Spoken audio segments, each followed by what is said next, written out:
नमस्कार, मैं हूं विनीता और आपने ट्यून किया है 100.1 मेगाहर्ट्ज आकाशवाणी दिल्ली का एफएम गोल्ड चैनल। और आज के इस कार्यक्रम अभ्यास में आपका बहुत बहुत स्वागत।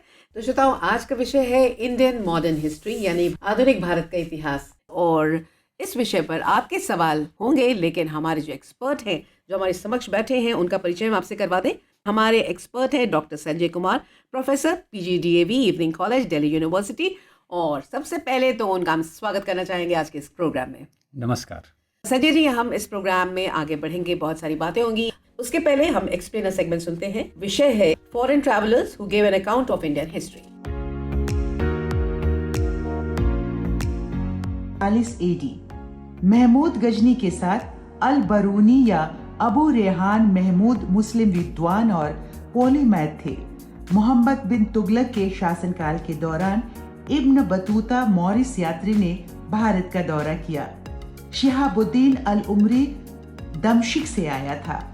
1420 से 1474 AD की अवधि में निकोलो कोंटी एक वेनिस यात्री था जो विजयनगर साम्राज्य के संगम राजवंश के देवराय प्रथम के शासन के दौरान आया था।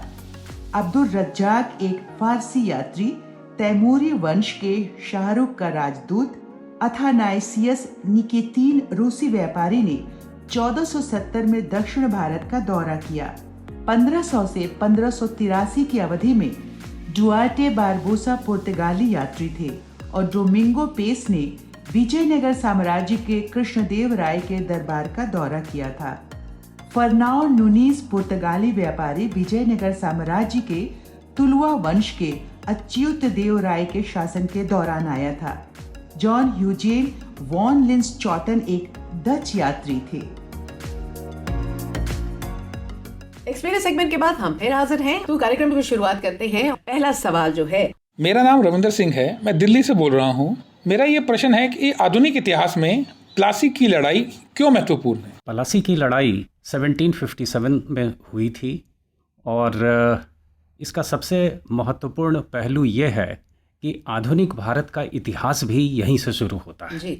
1757 में जो ये लड़ाई लड़ी गई, इसका एक दूसरा पहलू ये था कि एक व्यापारिक संस्था भारत में एक क्षेत्रीय शक्ति में तब्दील हो गई।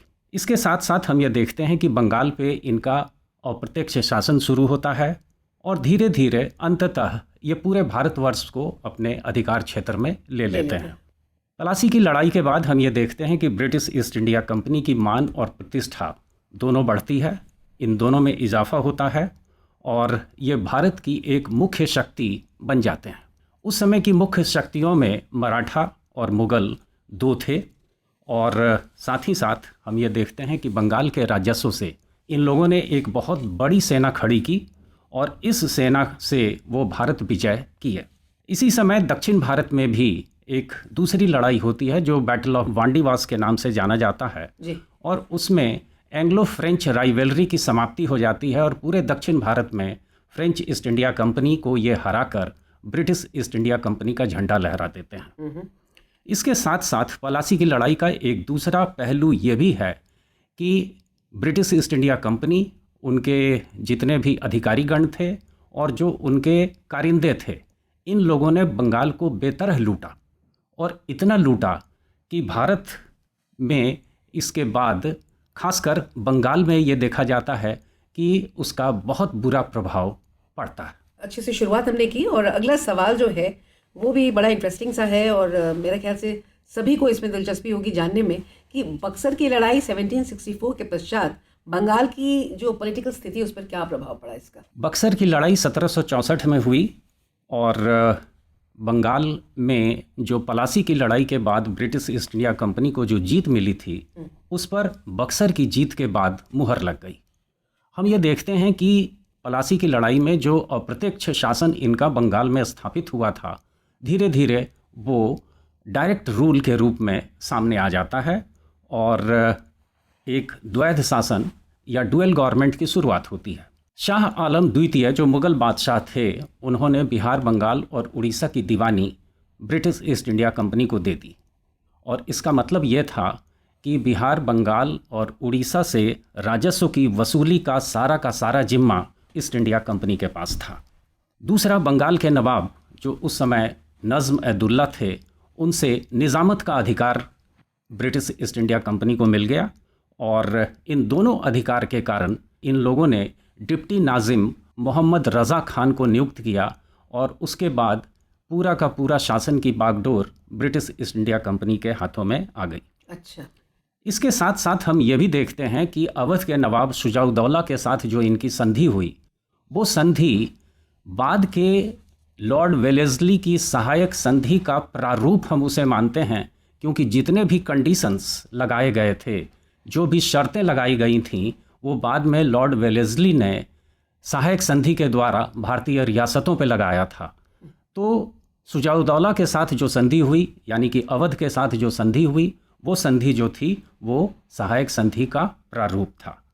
इसके साथ साथ 1765 तक हम ये देखते हैं कि ब्रिटिश ईस्ट इंडिया कंपनी का प्रभाव अवध तक फैल गया।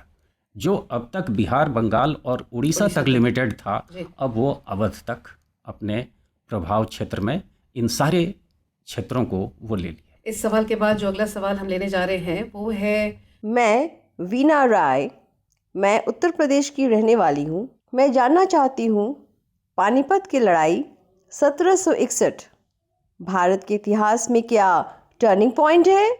जी, ये एक टर्निंग पॉइंट है और बहुत ही महत्वपूर्ण लड़ाई है ये।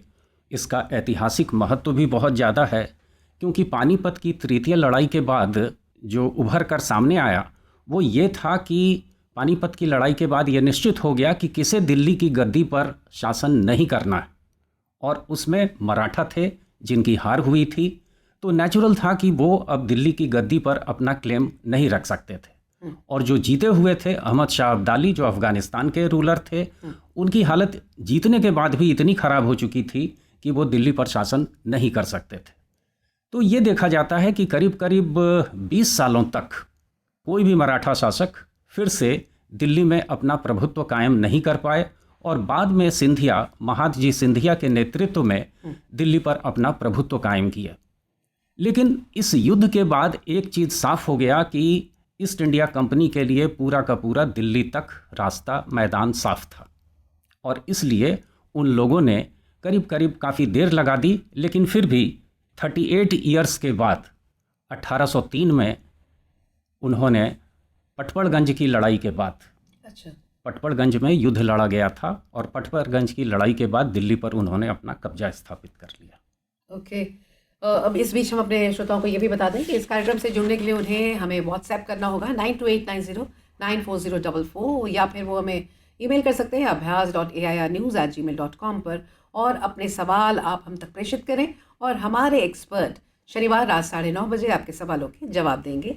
जिस तरीके से अभी आप आधुनिक इतिहास पर अपने पूछे सवालों के जवाब सुन रहे हैं, तो एक सवाल और हमारे सामने है, वो है ब्रिटिश पॉलिटिशियंस, राजनीतिज्ञों का भारतीय अर्थव्यवस्था पर क्या उनका इन्फ्लुएंस था? ये ब्रिटिश पॉलिसीज़ है, ब्रिटिश लैंड रेवेन्यू पॉलिसीज़ है जी, जो परमानेंट सेटलमेंट, रैयतवाड़ी सिस्टम और महलवाड़ी सिस्टम के अंतर्गत हम देखते हैं कि इसका बहुत बुरा प्रभाव हमारे ग्रामीण अर्थव्यवस्था पर पड़ा और ग्रामीण अर्थव्यवस्था जो थी वो छिन्न भिन्न हो गई। भू राजस्व एकत्र करने की इकाई उस समय गांव थी, और ये सारी नीतियां जो आईं, उन नीतियों के कारण अब इकाई जो थी वो व्यक्ति विशेष हो गया। इसके साथ साथ भूमि में निजी संपत्ति की अवधारणा का विकास हुआ, जिससे ज़मीन जो थी वो भूमि अब एक वस्तु बन गई जो खरीदने के लायक, बेचने के लायक और बंधक रखने के लायक हो गई थी। इसके साथ साथ हम ये भी देखते हैं कि अंग्रेज़ों के आने के बाद कुटीर उद्योग और हथकरघा उद्योग, इन दोनों की समाप्ति हो चुकी थी। एक इसका और बुरा असर ये पड़ा कि एब्सेंटी लैंडलॉर्डिज़म, जिसे हम अन्यत्रवासी भूमिपति कहते हैं, ये एब्सेंटी लैंडलॉर्ड्स और इसके साथ साथ सूदखोर और महाजन, ये दोनों आ गए। इसे इंग्लिश में सब इन्फ्यूडेशन भी कहते हैं जी। और भारतीय व्यवस्था पर, अर्थव्यवस्था पर इसका बहुत बुरा प्रभाव पड़ा और हमारी अर्थव्यवस्था अब एक औपनिवेशिक अर्थव्यवस्था में तब्दील हो गई, जिसका मुख्य काम कच्चा माल और खाद्य पदार्थ निर्यात करना था और ब्रिटिश इंडस्ट्रियल प्रोडक्ट के लिए एक बाजार और मंडी का काम करना था। इसके साथ साथ धन की निकासी, कृषि का व्यवसायीकरण, ये सब भी ब्रिटिश आर्थिक नीतियों के प्रभाव के रूप में हम देखते हैं। जी, तो अगर हम ये कहें कि उस वक्त जो हमारी जो फाइनेंशियल कंडीशंस थे, जो इकॉनमी थी, वो काफ़ी सफ़र कर चुकी, काफ़ी सफ़र कर गई और हमारी पूरी अर्थव्यवस्था जो पहले चली आ रही थी वो छिन्न भिन्न हो गई। इस मोड़ पर हमारे पास कुछ सवाल तो और हैं, लेकिन एक म्यूजिकल ब्रेक लेंगे और गाना सुनेंगे हम आपकी पसंद का। संजय सर, बताइए कौन सा गाना ऐसा है जो आप अपने श्रोताओं को सुनाना चाहेंगे, उन स्टूडेंट्स को जो अभी पढ़ाई कर रहे हैं और उन्हें थोड़ा सा रिलैक्सेशन चाहिए, तो कौन सा गाना सुनवाएंगे आप? हमारे फेवरेट सिंगर मोहम्मद रफ़ी हैं, उनकी कोई भी गाना।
और हमारे साथ है प्रोफेसर संजय कुमार। मैं ये जानना चाहूँगी सर कि हिस्ट्री में जो सबसे इम्पोर्टेंट एस्पेक्ट्स है वो है डेट्स को लेकर के बच्चे बड़े कंफ्यूज होते हैं, तो क्या कोई ऐसा आपके पास कोई फॉर्मूला है जिससे कि बहुत ही आसानी से उन्हें याद हो जाए? आज के समय में डेट्स उतने ज़्यादा इम्पॉर्टेंट नहीं रह गए हैं। अच्छा। और जो भी घटनाएं हैं उनकी सोशियो इकोनॉमिक पॉलिटिकल एनालिसिस के बेसिस पे हम उन घटनाओं को देखते हैं। इसलिए आज से 50 साल पहले भले ही डेट्स इम्पॉर्टेंट थे, या अगर यूपीएससी के पॉइंट ऑफ व्यू से अगर हम देखें, कंपटीशन के पॉइंट ऑफ व्यू से देखें, तो डेट्स उसमें इम्पॉर्टेंट हो जाते हैं क्योंकि क्रोनोलॉजिकल सीक्वेंस में आंसर देना होता है। लेकिन अगर हम बीए, एमए या दूसरे लेवल पे देखें तो डेट्स उतने इम्पॉर्टेंट नहीं है। जी, तो ये कार्यक्रम उन्हीं लोगों के लिए है जो प्रतियोगी परीक्षाओं की तैयारी करते हैं। हाँ, तो फिर डेट्स इम्पॉर्टेंट हो जाएंगे। तो कोई ऐसा आप उन्हें ट्रिक बता दें जिससे कि थोड़ी आसानी हो जाए? हर एक चीज़ का जो वो अध्ययन करें वो क्रोनोलॉजिकल सीक्वेंस में करें। अच्छा, तो उन्हें आसानी होगी। क्या बात है, बहुत खूब। तो अब हम फिर से सवालों की ओर रुख करते हैं और ये सवाल है, 19वीं शताब्दी में धार्मिक सुधार आंदोलन का क्या महत्व है? ये 2-3 लोगों ने इसी तरह के सवाल पूछे हैं, तो आप इसका जवाब हमें दें। 19वीं शताब्दी में सामाजिक धार्मिक सुधार आंदोलन 2 चरणों में होता है। एक चरण जो है वो 1857 के विद्रोह के पहले का है, जिसे हम सुधारवादी चरण कहते हैं, और दूसरा 1858 के बाद का है, जिसे पुनरुत्थानवादी चरण कहते हैं। 1857 के पहले का जो चरण है वो हम देखते हैं कि हमारे जो भी उस समय के समाज सुधारक थे, जिसमें राजा राम मोहन राय, डेरेजियो, देवेंद्रनाथ टैगोर, ईश्वर चंद्र विद्यासागर वगैरह आते हैं, वो सारे के सारे पाश्चात्य सभ्यता, संस्कृति, साहित्य से प्रभावित होकर हिंदू धर्म में फैली बुराइयों को, हिंदू धर्म में फैली कुरीतियों को दूर करने का प्रयत्न करते हैं। इसके साथ साथ उस समय महिलाओं का कंडीशन, महिलाओं में अशिक्षा, सती प्रथा, ठगी प्रथा, इन सबों के खिलाफ वो आवाज़ उठाते हैं। क्योंकि वो सारे के सारे पाश्चात्य सभ्यता, संस्कृति और साहित्य से प्रभावित हैं, इसलिए इसे सुधारवादी चरण कहा जाता है। लेकिन जब 1857 का विद्रोह होता है तो अंग्रेज़ों ने बाद में इसके कारणों का परीक्षण किया, एनालिसिस किया, और वो इस निष्कर्ष पे पहुँचे कि जितने भी हिंदू और मुस्लिम रूढ़िवादी तत्व थे वो इस विद्रोह में उनके खिलाफ थे। इसलिए उन्होंने एक नीतिगत फैसला लिया, और ये फैसला 1858 के महारानी विक्टोरिया की उद्घोषणा में देखी जाती है, जब वो कहती हैं कि सामाजिक और धार्मिक मामलों में अब भविष्य में कोई हस्तक्षेप नहीं किया जाएगा।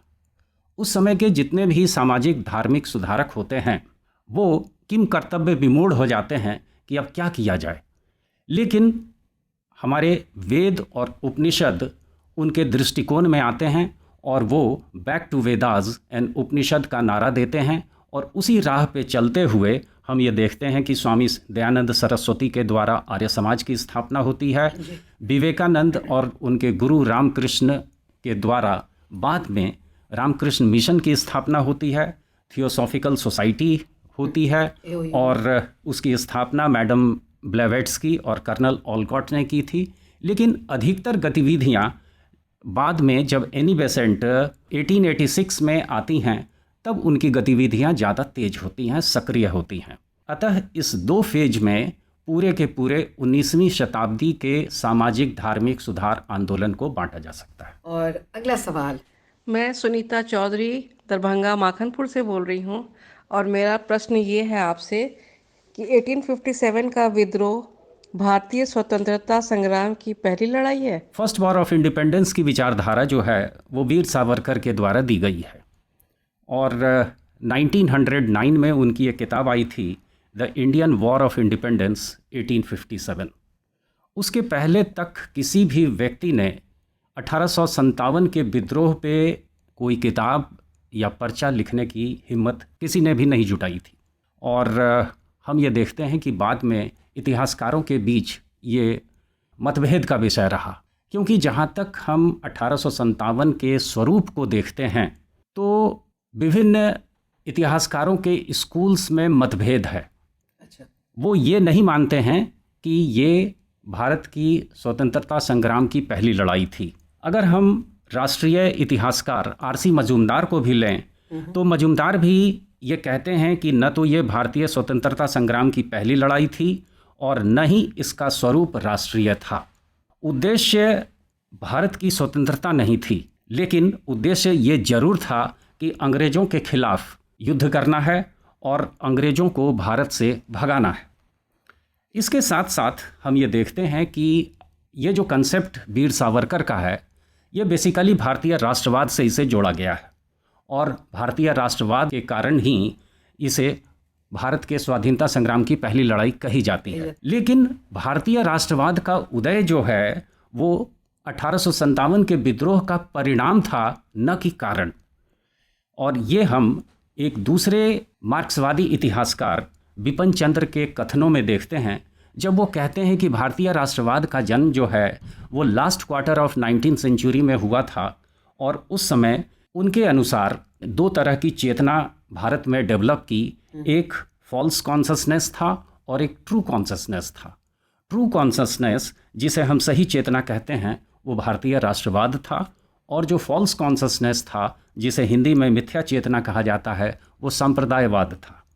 इतिहासकार विपिन चंद्र के अनुसार हम ये कह सकते हैं कि 1885 में जब इंडियन नेशनल कांग्रेस की स्थापना हुई, उस समय भारतीय राष्ट्रवाद जन्म लेती है।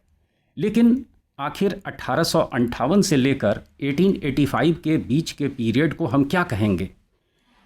इसे हम ये मान सकते हैं कि ये seed time of Indian nationalism है, यानी कि ये भारतीय राष्ट्रवाद का अंकुरण काल है।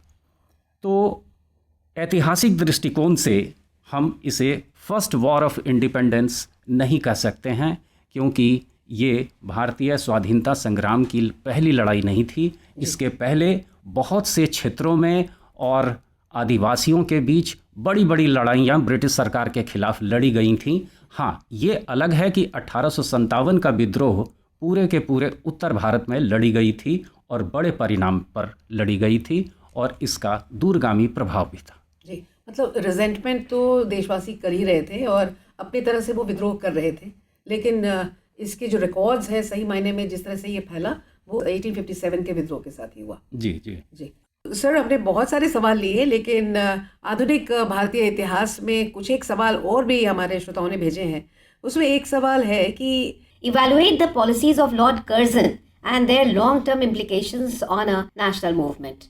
लॉर्ड कर्जन एक साम्राज्यवादी और निरंकुश वायसराय थे। जी, उनकी दो घटनाएं, दो उनके जो मेजर्स उन्होंने लिया, उसकी मैं जिक्र करता हूँ। पहला इंडियन यूनिवर्सिटीज़ एक्ट 1904 है, जिसमें उन्होंने यूनिवर्सिटीज़ पर सरकारी नियंत्रण को बढ़ा दिया। और दूसरा जो मोस्ट कंट्रोवर्शियल मेजर उनका था, वो बंगाल का विभाजन था, जो 1905 में उन्होंने ये पास किया। बंगाल को दो टुकड़ों में बांट दिया गया, एक ईस्ट बंगाल और दूसरा वेस्ट बंगाल। और इन दोनों बंगाल में बंगाली जो थे वो माइनॉरिटी में आ गए, और ये वो बर्दाश्त नहीं कर सकते थे। इसलिए एक एंटी पार्टीशन मूवमेंट चला, जिसे बंग भंग आंदोलन के नाम से भी जानते हैं, और इसकी शुरुआत 1906 में हुई। और इसमें मुस्लिम्स ने भी बंगालियों का साथ दिया, और ये एक मिला जुला विद्रोह था अंग्रेज़ों के खिलाफ। 1906 से 1908 के बीच ये आंदोलन चलता रहा, और करीब करीब 1908 तक आते आते सारे के सारे जितने भी नेतागण थे सभी गिरफ्तार हो गए। लेकिन करीब करीब अगर इसके असर को देखा जाए तो अंग्रेज़ों ने 1911 में इस विभाजन को रद्द किया, और विभाजन रद्द करने के बाद उन्होंने कलकत्ता से राजधानी को दिल्ली शिफ्ट कर दिया। इस कैपिटल ट्रांसफ़र को इम्प्लीमेंट अनाउंसमेंट तो 1911 में हो गई थी, लेकिन 1912 में कैपिटल फुल फ्लेजेड दिल्ली चली गई। इस कार्यक्रम का आखिरी सवाल, since the 1920s the national movement acquired various ideology and expanded its social base. Discuss. 1920 के दशक में हम ये देखते हैं कि महात्मा गांधी के द्वारा असहयोग आंदोलन की शुरुआत हुई जी, और इस असहयोग आंदोलन की सबसे बड़ी बात थी कि ये एक मास बेस्ड पॉलिटिक्स पर आधारित था। इसमें भारत के हर एक लोगों को शामिल होने का महात्मा गांधी ने आह्वान किया था, और ये एक मास बेस्ड मूवमेंट था। और ये मूवमेंट गांधी जी के नेतृत्व में और गांधी जी की रणनीतियों यानी सत्य, अहिंसा और सत्याग्रह पे शुरू की गई थी। हम ये देखते हैं कि 1920 के दशक में और भी कांग्रेसी विचारधारा के अलावा और भी विचारधाराएं थीं, और उसमें खासकर वामपंथी और समाजवादी लोग प्रमुख भूमिका निभा रहे थे। इवन कि कांग्रेस के अंदर भी एक ऐसा गुट था जो समाजवादियों का था, जिसे left with in the Congress कहते हैं। इसमें पंडित जवाहरलाल नेहरू प्रोमिनेंट थे, और उनकी विचारधाराएं जो थीं वो समाजवादी थीं। इसके साथ साथ 1920 के दशक में कम्युनिस्ट पार्टी ऑफ इंडिया का भी गठन हुआ, और कम्युनिस्ट पार्टी ऑफ इंडिया के साथ साथ हम ये भी देखते हैं कि क्रांतिकारी भी पीछे नहीं रहे थे, और उसमें हिंदुस्तान सोशलिस्ट रिपब्लिकन आर्मी, और उसमें मुख्य भूमिका भगत सिंह, चंद्रशेखर आज़ाद, इन लोगों की रही थी। और ये सारी की सारी विभिन्न विचारधाराओं का समावेश हम देखते हैं ये सारे के सारे 1920 के दशक में ही शुरू हुए थे। So with this we come to the end of the questions that we showered on our guest today और अब वक्त है एक बड़ा इंटरेस्टिंग सा सेगमेंट है सर, उसको कहते हैं फैक्ट फाइट, जिसे पेश करेंगे दीपमाला। और इस बार का विषय भी बहुत इंटरेस्टिंग सा है, वो है UNESCO heritage sites in India. उसको सुनते हैं। भारत में 40 यूनेस्को विश्व धरोहर स्थल हैं।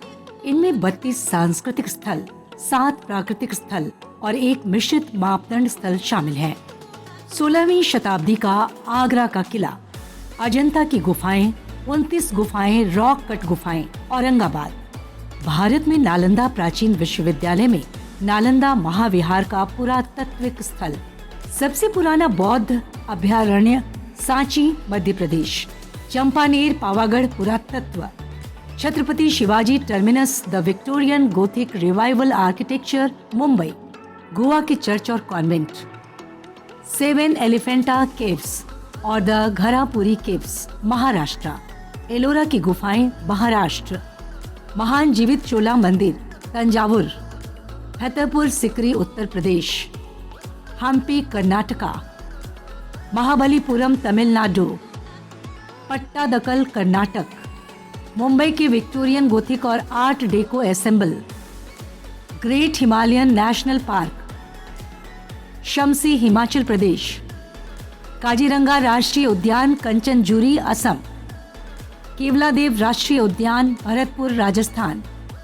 मानस वन्यजीव अभयारण्य गोवर्धना असम, नंदा देवी और फूलों की घाटी राष्ट्रीय उद्यान उत्तराखंड, काजीरंगा राष्ट्रीय उद्यान कंचाजुरी असम, केवलादेव राष्ट्रीय उद्यान भरतपुर राजस्थान, मानस वन्यजीव अभयारण्य गोवर्धना असम, नंदा देवी और की घाटी, फूल राष्ट्रीय उद्यान उत्तराखंड, सुंदरवन राष्ट्रीय उद्यान, कोलकाता पश्चिम बंगाल, वेस्टर्न घाट्स महाराष्ट्र, गुजरात, कर्नाटका, गोवा, केरला, तमिलनाडु, खंगचेंदजोंगा राष्ट्रीय उद्यान दुनिया की तीसरी सबसे ऊंची चोटी है, पाक्योंग सिक्किम, काकतीय रुद्रेश्वर रामप्पा मंदिर 13वीं शताब्दी ईस्वी में निर्मित, मुलुगु तेलंगाना, धोलावीरा हड़प्पा कालीन पुरातत्विक स्थल कच्छ गुजरात। तो हम इस कार्यक्रम के अंतिम पड़ाव पे आकर हम आपको ये बता दें कि अगला अंक हमारा होगा पॉलिटिकल साइंस पे, और इससे जुड़े सवाल आप हमें जल्द से जल्द प्रेषित करें। और आपको हम अपना ईमेल आईडी और व्हाट्सएप नंबर बता देते हैं, 9289094044, ये हमारा व्हाट्सएप नंबर है। और abhyas.air@news@gmail.com पर आप हमें मेल कीजिए या फिर सवाल भेजिए और हमें फीडबैक दीजिए कि आपको ये कार्यक्रम कैसा लगता है और इस प्रोग्राम में आप क्या तब्दीली चाहते हैं, कैसे बदलाव, कैसे चेंजेस आपको चाहिए, जिससे कि ये कार्यक्रम और भी दिलचस्प और साथ ही इन्फॉर्मेटिव रहे। तो मुझे और हमारे आज के मेहमान प्रोफेसर संजय कुमार को दीजिए इजाज़त। नमस्कार, गुड नाइट। नमस्कार।